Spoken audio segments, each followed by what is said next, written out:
प्रश्न पूछने पर रोमहर्षण सूत जी ने 88,000 मुनियों से कहा। स्वयंभू मनु और शत्रुपा की 5 संतानें हुई थी। पुत्र प्रियव्रत उत्तानपाद और पुत्रियां अकुति, प्रसूति तथा देवहूति नामक थी।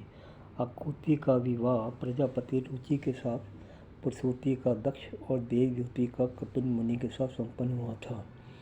मुनियों ने उनसे प्रश्न किया, गुरु वशिष्ठ जी ने महाराज दशरथ के 4 पुत्रों के नाम क्या रखे थे? हमें ज्ञात तो हैं, फिर भी आपके श्रीमुख से सुनना चाहते हैं।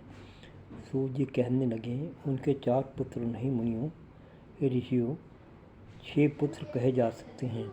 मैं तुम्हें इसका रहस्य बतलाता हूँ, सुनो।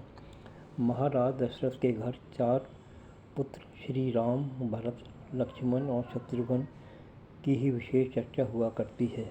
जो 2 पुत्र और हैं, उनकी चर्चा बहुत ही कम सुनने में आती है।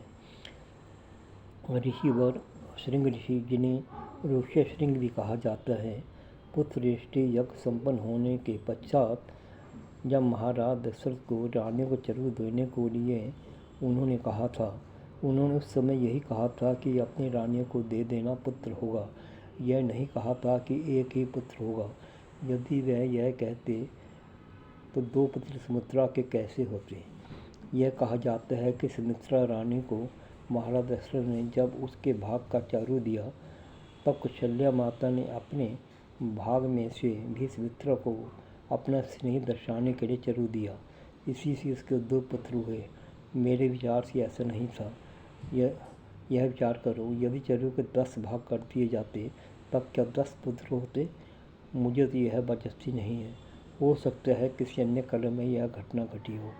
वास्तव में तीनों रानियों को 2-2 पुत्र होने थे। कौशल्या के श्री राम, कैकेयी, श्री भरत, श्री सुमित्रा के श्री लक्ष्मण और शत्रुघ्न। अब तो कैकेयी और वैष्णो माता के दूसरे पुत्र के बारे में बतलाता हूँ। रामायण एक नहीं, भक्तों द्वारा अनेक रामायणें लिखी गई हैं। कुछ रामायणें हनुमान जी को भी महाराजा दशरथ का पुत्र बतलाती हैं। किंवदंतियों में भी यह बात सुनने में आती है। कहते हैं कि जब